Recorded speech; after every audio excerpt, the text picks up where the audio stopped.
میخوام توی این ویدیو زندگی یک کارآفرین رو با شما در میون بذارم.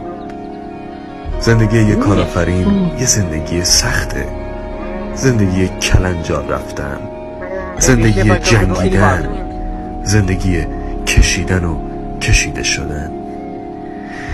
ممکنه فکر کنید دوستانتون که شما رو میبینن به شما کمک میکنن، ولی اونها فقط از دور شما رو نظاره میکنن.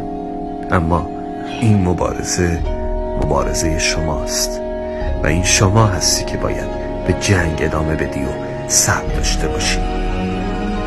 خیلی چیزا توی این مسیر شما رو پایین میکشه، مثل آدم‌های فاسد و بیخود، مثل شرایط اقتصادی، مثل شرایط اجتماعی، مثل فامیل، مثل دوستان. از همه مهمتر بعضی از آدم‌های دور و برتون.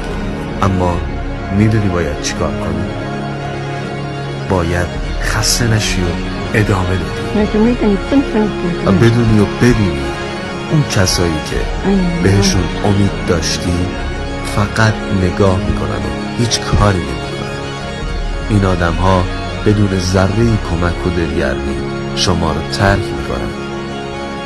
اونجاست که میفهمی این کار فقط کار خودته و این آینده توه.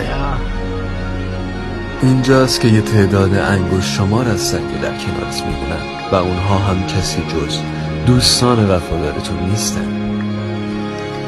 به جایی میرسه میبینی همه رفتن و تک و تنها داری دست و پا میزنی.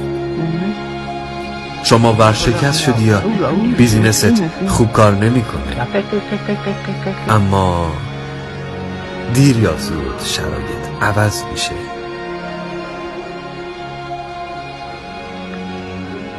میبینی شرایط داره عوض میشه و اون کسایی که حتی فکرش رو هم نمی کردی بهت کمک میکنن و به کمکت میان. شما فقط باید ادامه بدی، طاقت بیار و خسته نشو و ادامه بده. کمک حتما به سراغت میاد و فرصت نجات و برات فراهم میکنه.